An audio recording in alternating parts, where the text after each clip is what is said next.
You're listening to Into the Smoke, hosted by Patrick Harmon. What is going on, guys? How's it going? Oh my gosh. It's going to be a crazy one today. Sit back and relax because the show starts now. I'm your host, Patrick Harmon. Oh my gosh. From a bunch of drivers now locked in to the playoffs, what do you want to freaking call it, to a bunch of drivers locked in that they will not go back to their cars next year. It is something else. We have it all here for you today. So what do we want to talk about first? Richmond craziness or driver craziness? Well, okay. So why don't we talk about that? Why don't we talk about NASCAR? Why don't we talk about NASCAR first? And not just talking. We're not talking about NASCAR. We're talking about NASCAR, and that we're separating them too. Well, Austin Dillon, I believe this is what happened at about 2:58. I believe this is what happened. You can correct me if I'm wrong. At about 2:58, Austin Dillon gets into Danica. That in turn gives a restart. Well, NASCAR states that they did not give radio signal to an ambulance, but somehow a radio signal goes to an ambulance, and he starts pulling out. And guess what? They go throw the green light, and they open up pit road. And where's this big ass ambulance? Sorry about that. Big ambulance at right now. He's in the entrance of pit road. Well, we got some checkup right there. We had Kenseth, Clint Bowyer, and a few more drivers had checkup right there. And what happens when you have checkup? You get checkup damage. Matt Kenseth gets thrown on the 5-minute clock. Clint Bowyer, Matt Kenseth had a radiator damage, so he did not. He had to go on the clock, but Clint Bowyer didn't. Matt Kenseth at the time, he was pretty high up there. He was only going to get knocked off if there was another winner, i.e. Clint Bowyer. So he gets knocked out. 5-minute clock, times out. And he gets mad. Like I don't know if anything came about that. I think he just got mad and his whole team was frustrated. He wasn't that mad. He was pretty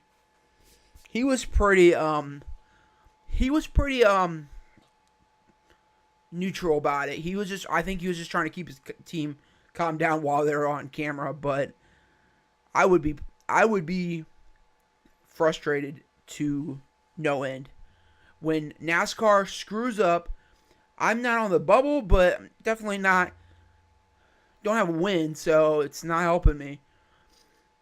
And when NASCAR screws up, and then NASCAR says they didn't screw up, because when then they turn around and say, "Oh, that's not our fault.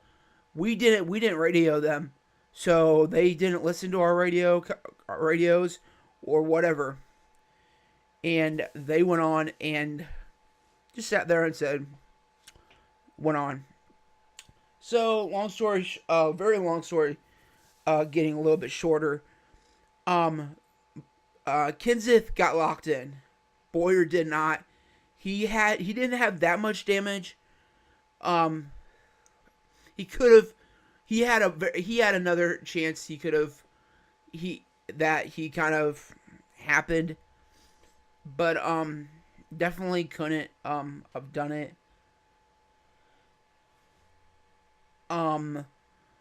There was a few lug nut violations about Richmond.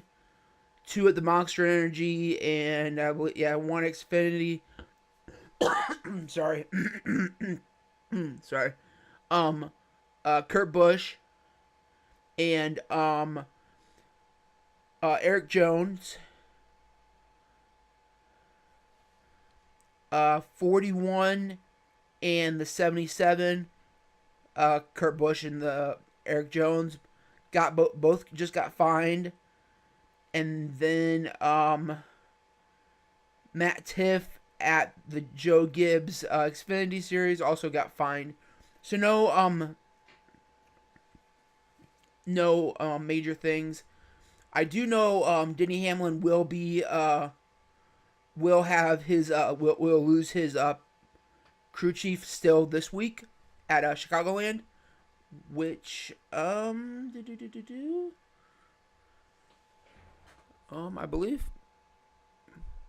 Denny Hamlin is in it still. Yeah, Denny Hamlin's still in it, so he is definitely in it still, so it's gonna be hard. Junior didn't get locked in. He didn't get a win. But why don't we talk about Chase a little bit? Or not Chase, playoffs or whatever, however you want to call it. I'm going to call it whatever I want, whenever I want it. Whenever I want. It goes like this. Numero uno, you can't get screwed up for right now at least. Truex Jr., Kyle Larson, Kyle Busch, Keselowski, Johnson, Harvick, Hamlin, Stenhouse Jr., Blaney, Elliott, Newman, Kurt Busch, Casey Kane, Austin Dillon, Matt Kenseth, and Jamie McMurray. And the two that got in without the wins, which, like I told you, like these two were they kind of like slid in, and one didn't finish. Matt Kenseth didn't finish at Richmond, so he got it really, really good. And Larson, I believe Larson won the race. Yeah, Larson won the race at Richmond, so it was really good that he.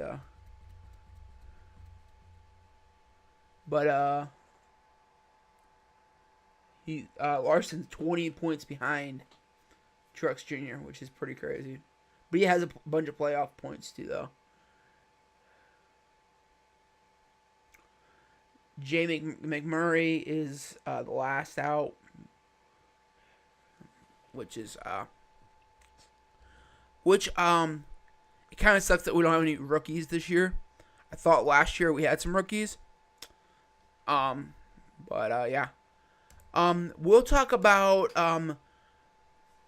one of the biggest stories of the year probably next or after this, but I kind of want to talk about this real quick. I watch on YouTube. I watch this guy that uploads the press conferences, and Truex Jr. was sitting here, and I'm not gonna look up anything for you. Like, I know people can Google search, so like there's two parts of this. It was a 2-part video. It was not really a 2-part video. It was just 2 parts of it.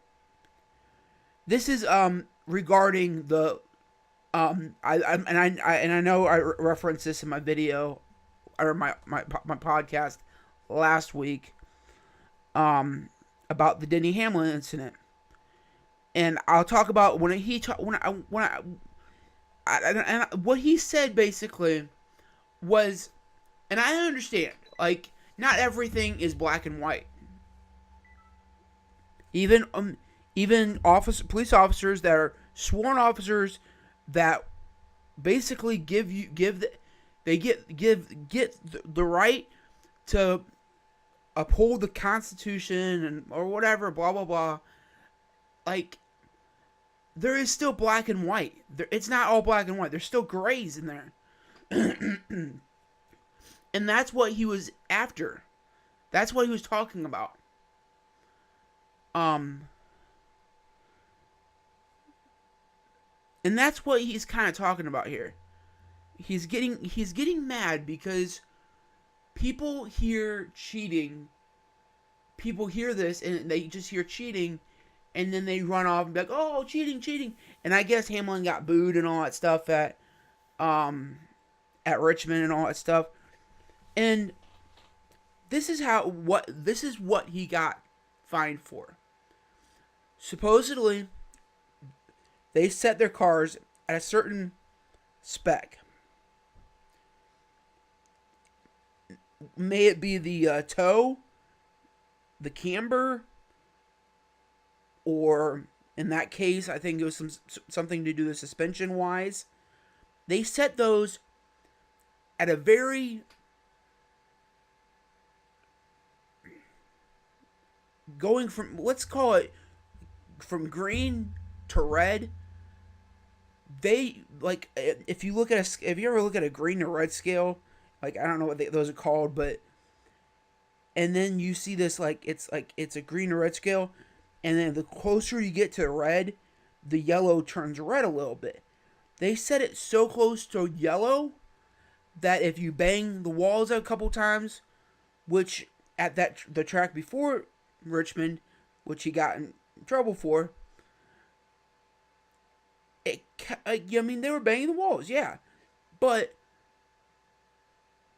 it's hard to explain. I'm trying to but you're given specs for your vehicle. They don't don't care if you're off. You're fined. You're considered a cheater. NASCAR, it's still considered cheating.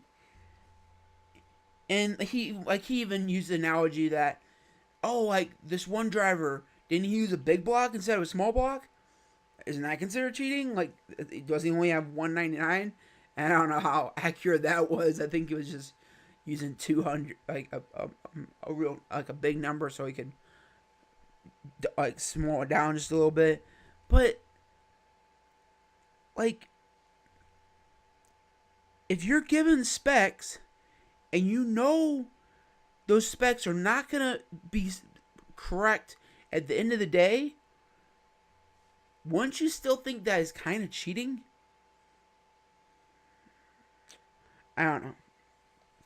That's basically what he said.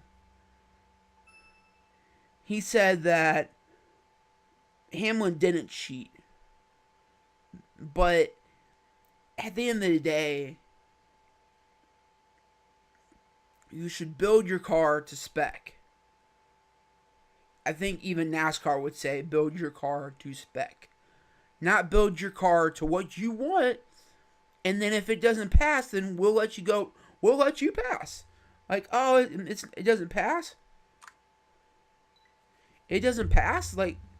It's okay. They want you to build it to their specs. If you have, and I believe that they have Ford, Chevy, and Toyota specs. And then they also have Truck and Cup and Xfinity because of how their arrows and all that and stuff. So, isn't that cheating? If you're not building it to spec, they probably give you a here to here range, and if you build it from there to their range, you're still cheating. And at the end of the day, he probably doesn't know too much about that. I'm not being mean to Truex Jr., but he's not a car engineer. And I'm not even I'm gonna be really honest. I think most mechanics don't even know what they're doing. Don't even know what a car engineer does. Because the engineer, he's probably 10 times more knowledgeable. But the second part of this was that he was also asked in another interview with the 77 of Eric Jones that basically, and this is a similar question at any point in anybody's, like, they get asked like this all the time. It's, would you at like, basically, given the chance, because he already has how many wins, and this was mainly for Richmond. Given the chance, would you change something to give 77 a win? And I love how this reporter asked him not once, not twice, but like at least 5 to 8 times, and he kept on trying to interrupt Truex Jr. Like, no, no, no, don't even stop. Like, he basically told him to shut up, and he, after like I don't know how many times he kept on asking him, and after so many times, I think he finally said, "Okay, I'm not gonna ask the question anymore." But it's just like, I think that's more cheating than anything else. Like, and we all know about the Clint Boyer incident. We're not gonna talk about it because it's not real. I think it was the most. I don't know if botched would be the right word, but the most, like, nobody knows what really happened other than Clint Boyer and his team, maybe. But nobody really knows what happened with that. And at the end of the day, if Clint Boyer really screwed up there and thought he could make a win for another teammate, and he might have, he might have thought he was helping out in some way, but I don't know what happened there. But like I said, nobody knows except Clint Boyer and maybe his team. But at the end of the day, like, nobody. I don't want to hear about that anymore because it's, like I said, nobody knows about it except Clint Boyer and his team. Maybe his team, I should say. So that's kind of like like I said, just put it back in your head. But the biggest story of basically the year, and I'll wait a minute. I'll wait a second to. I kind of like hinted at it a little bit, but I'll wait a second and see if you guys can think of what I think the biggest story of the year is, and then we'll talk about a couple more things like this that are happening around the community.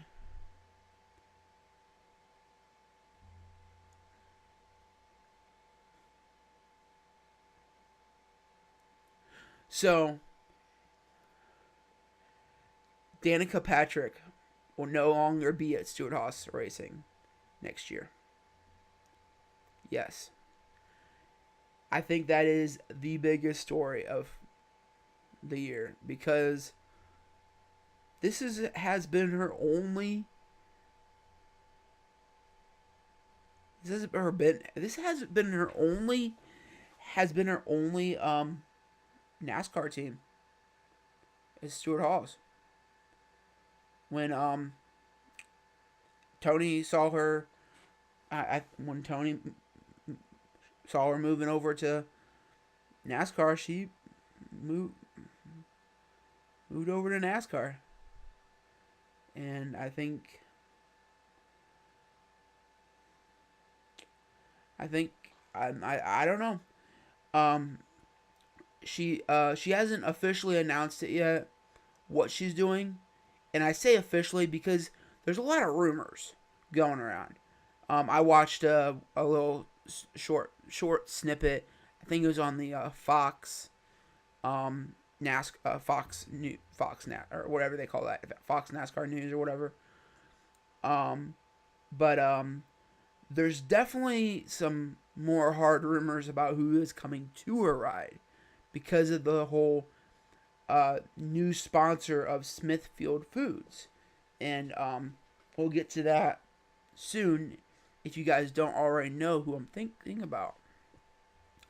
But she might even leave NASCAR. You know, she has some organizations outside of NASCAR that she started. She has a clothing line, and I believe she has something else. I don't know what it is, but I don't know.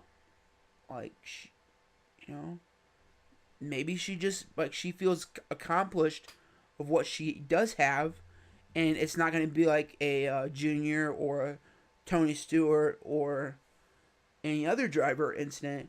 It's just going to be like, I feel accomplished of what I did do, and let's do bigger and better things, which makes sense. Like, there is, like, in other sports, they do better. Like, they do have that once in a while. So you never know what could happen. But I'll let you guys think about this for a little bit. I heard about this yesterday as well. Eric Almirola is also leaving.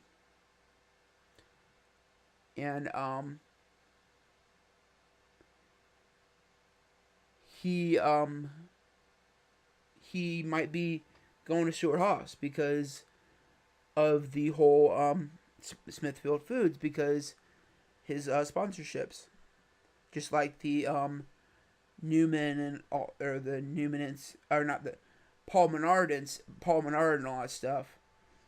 He has the big Menards, like, from his dad and all that stuff. And I feel like I make fun of that a little bit, but it's a big deal. Like, when you can sit there and say, well, my dad owns Menards, and I can bring that with me, I believe that he's raced for a while with RCR, but I don't know for sure. But yeah, none of these are, like, unless if I say it's confirmed, I'll let you know if it's not confirmed. The Paul Menard thing I believe has been confirmed though. Kasey Kahne, he's not coming back to Hendricks, even though he's locked into the chase. That's the other thing I don't understand. Danica left, or Danica's the exception though. And Almirola is also the exception, but Kasey Kahne locked into the chase, and where is he at? Well, he's 13th, but I mean, basically anybody has a chance. Like, it's still anybody's game. It's not like we got they're thinking that he might take the 77's Toyota.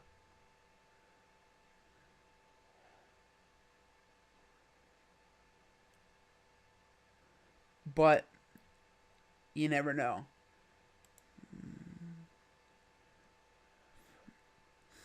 Then we got the Matt Kenseth.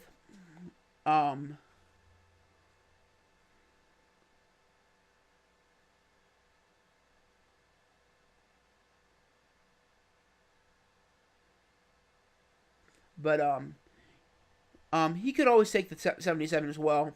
He is a Toyota driver, by the way, so I don't know what could he like I'm kind of thinking of too. The Almirola, Eric Almirola, his seat could be filled by Darrell Wallace Jr.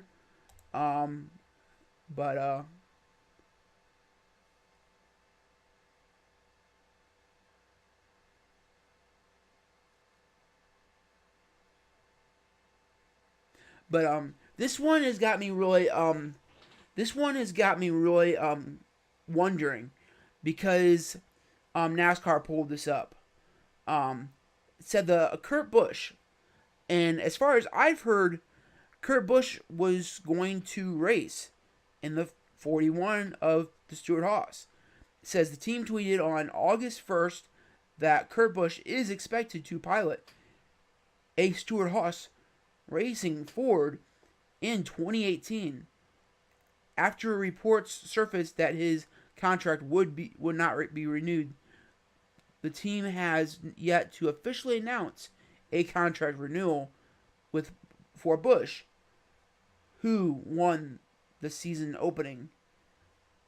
Maybe they're just wondering where he's going to finish out at the end of the end of the playoffs. So I really think that he is going to. I think this is just a placeholder, but I don't know why they're doing that. Christopher Bell in the Camping World Truck Series. I don't know too much about this stuff, so I'm not gonna comment on it too much. Eric Jones will be going to the 20. Like, that is confirmed. I know that for sure.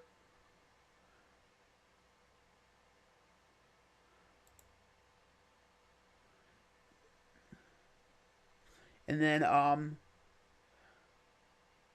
William Byron will drive the number 24, and they're going to be forget what car they're taking out.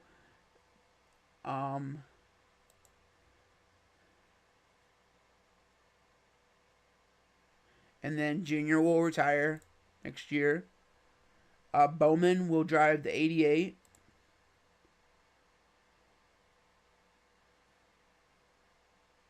Oh, okay, and then Blaney will drive the 12 of the Penske. Oh yeah, Penske will be adding a car. And then Menard will drive the Wood Brothers 21, but he is bringing his like I told you, he is that's kind of a big thing. Like, he is bringing his Menards. And that is it. So if you guys missed it, rewind. But that's pretty much it for you guys. We are going to Chicagoland this weekend for the first the Challenger round. So if you guys heard any of your drivers that don't have a seat in a car, and they possibly might have a shot at the championship, root them on. I don't know what you can do, but just hopefully you can get them, because a lot of times you can't. A lot of times, we find out too late, and that's kind of like the bad thing that kind of sucks too about this, is that we kind of find out too late, because if we kind of find out kind of early, they could possibly tell us what we could do as a community, like maybe buy more products of their sponsorship or something like that. But because I know Danica said that they kind of scrambled for their sponsorships this year, and it's just sponsorships are where it's at right now in NASCAR. It can't really get too much else. But that is it for you guys today. We are going to, like I said, we're going to be at Chicagoland this weekend, and then New Hampshire, and then Dover. Dover's the cutoff race. So hopefully all your drivers and my driver, which I want both. And if it's going to be between the two Stewart-Haas, I would rather want Kurt, because like I said, Kurt's kind of in a limbo between not being at Stewart-Haas and being at Stewart-Haas, and because he does have that sponsorship at Haas Automation. So I don't know what that's too much about. So anyway, guys, if you guys like the podcast, hit the like button. Also hit the share button, and hit the subscribe button if you guys really like it. Until next time, guys, stay out of the smoke.